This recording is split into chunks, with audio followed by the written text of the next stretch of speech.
of excitement. All right, at this time, we are going to bring back our top 5 Miss Alabama volunteer teams in numerical order back to the stage for their top 5 on-stage question. The top 5 contestants will draw their on-stage questions from the bowl. These questions were written by the judges. The contestant has 30 seconds to complete their question. At the end of questioning, the judges will rank the top 5 in order of how they think they should place.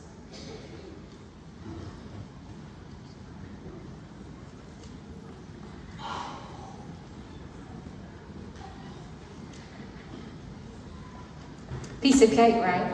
Let's bring out our first top 5 teen volunteer contestants.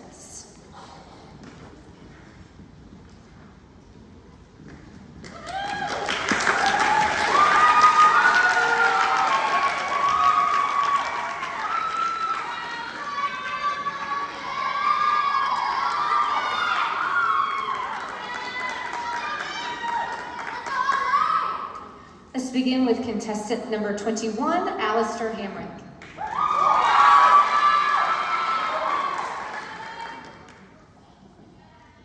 Hi, Alice. How are you? Good. How are you? I am great. You look amazing. Thank you so much. All right, draw a question for me. Perfect. Let's see. From judge number 2, Dr. Melissa Gomez, what do you think creates a great first impression? I think by creating a great first impression, it's starting with a smile. A genuine smile goes a long way. And as the next Miss Alabama Teen Volunteer, by greeting people in the first impression by smiling and being genuine is always a great way to make a friend and a great connection. Thank you. Thank you. Contestant number 21, Alistair Hamrick. Contestant number 16, Emma Bishop.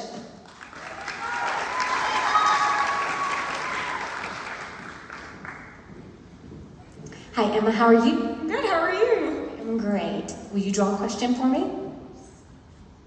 Thank you.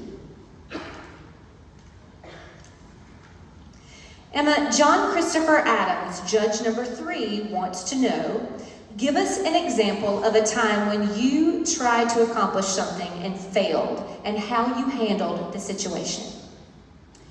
Every time I think of something like this, I think of the time I was on dance line. I was the youngest, my freshman and sophomore year, and it was very difficult, but those skills helped me learn how to be a true leader my junior year when I became the dance line captain.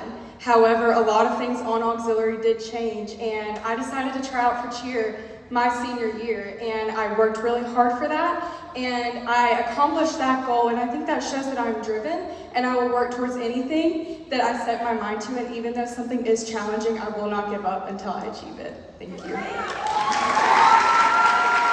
Here's contestant number 16, Emma Bishop. Contestant number 36, Lois Ann Wester. Hi, Lois Ann. Hi. How are you? Great. How are you? Good. Draw a question for me. All right, let's see. From judge number 6, Shirley Bishop. Describe a time in which you were able to influence someone's opinion and how you did that. A time that I was able to influence someone's opinion was as a leader at my high school as majorette captain. I made some changes my senior year as captain, and it was very difficult for a lot of my fellow majorettes. But I explained to them why I wanted to work hard and why I had the goals that I had and how we could achieve those. So I made those changes, and I talked and I communicated with each of the other majorettes, and I explained to them how I felt about the topics, and I just explained to them how passionate I was about our goals, and we ended up achieving them. And I was able to change their opinion and allow them to work with me on that. Thank you. Contestant number 36, Lois Ann Wester. Contestant number 17, August Horton.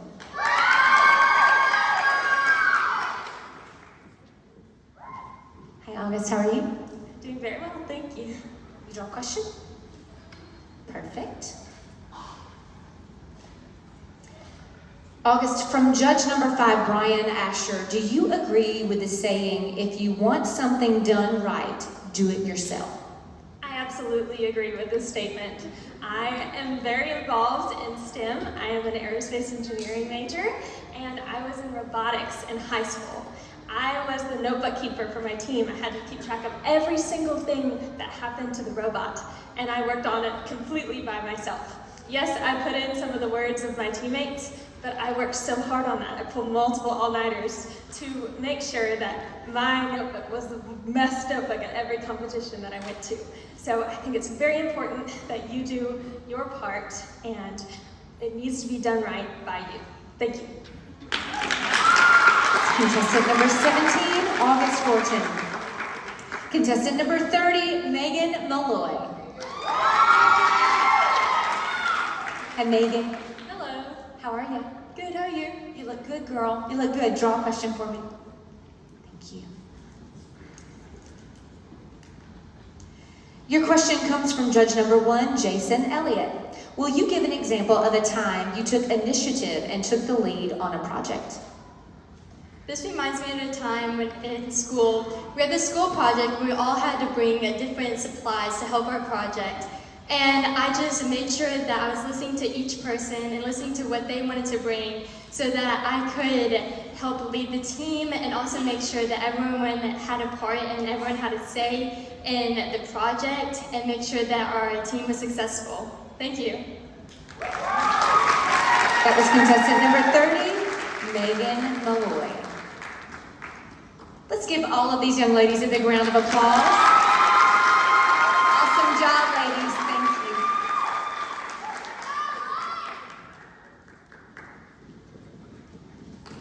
At this time, we're going to bring back our top 5 Miss Alabama volunteer contestants in numerical order back to the stage for their top 5 on-stage questions. Remember, the top 5 contestants will draw their on-stage question, which were written by the judges from the bowl. She has 30 seconds to complete her question. At the end of the questioning, the judges will rank the top 5 in order of how they think they should place. We will begin with our first contestant, contestant number 48, Lily Grace Vernon.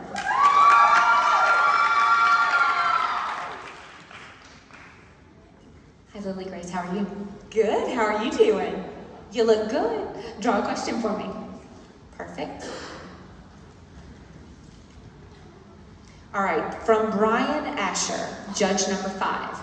Tell us about a time someone criticized your work.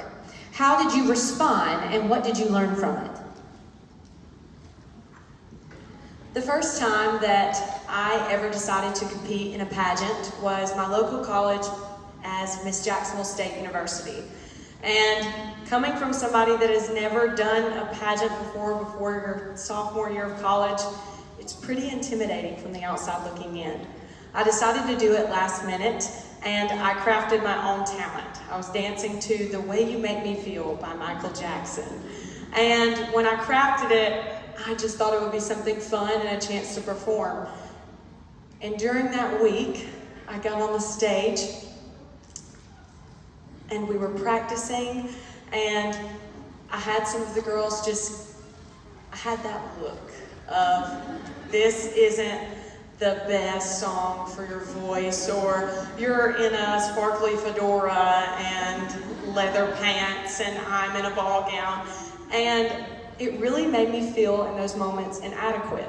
But I came home and I thought about my platform, and I thought about how it's all about inclusivity and all about the differences that make us special. And that's what I wanted to do. I wanted to be different, and I wanted to be special. So I really honed in on that, and I took that in with me into competition week. Thank you. Contestant number 48, Lily Grace Vernon. Contestant number 42, Caitlin Funk.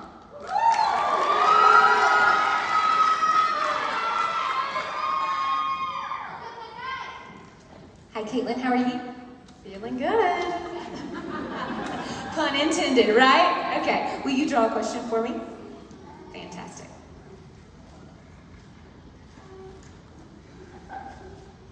From judge number 2, Dr. Melissa Gomez, give an example of a time when you have worked with people who have different beliefs and values than you. I would say a time that I worked with people who had different beliefs and values as me is in everyday life. You're walking through life and you have friends and family who don't believe the same things that you do. And I think that that's very important as Miss Alabama Volunteer 2025 to include everyone in every single thing that you do, to put a smile on someone's face, to make their day, because you never know what someone is going through. And I had a time where I was really struggling with myself. And that is how I created my SERVE initiative. And it's called SHARE, and it stands for Self-Harm Awareness Really Empowers. And what my mission is to really empower others who are going through very hard and tough feelings. And as Miss Alabama Volunteer 2025, I would continue marketing this organization and my SERVE initiative across the nation. Thank you. Contestant number 42, Caitlin Fung. Contestant number 51, Caroline Gibson. Hi Caroline, how are you? I'm great. How are you? Good. Will you draw a question? Yep, you did. We won't have two. We'll just give you one. Okay. From judge number 4, Courtney Lynham. Tell us about someone you follow on social media and what makes their usage successful or unsuccessful. I would have to say the Miss Alabama Volunteer Instagram. I think that Livy has done an amazing job marketing this organization, and as the next Miss Alabama Volunteer, I would love to do the exact same thing. Thank you. Contestant number 51, Caroline Gibson. Contestant number 45, Mary Elizabeth Madden.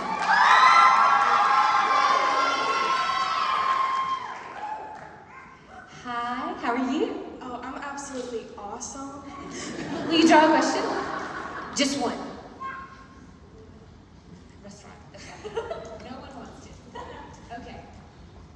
All right, Mary Elizabeth, your question comes from judge number 1, Jason Elliott. Tell us about a time that you recognized and overcame your own biases. I have my own mental battle with myself every single day. Her name is perfectionism. We know her, we love her, and I am my biggest critic. But I have to realize that I have to do it for myself. I know myself better than anybody else does, and I have to do what makes me happy. And this organization makes me happy, and that's why I come back every single year. I feel so welcomed, and I feel so loved, and I've honestly never felt this accepted in my entire life. And so I always come back to the Miss Alabama Volunteer Organization because it truly made me into the person I am today. It gave me my voice, it gave me my confidence, and my mental health is better and better each and every day because of it. Thank you. Contestant number 45, Mary Elizabeth Madden. Contestant number 49, Caroline Clark.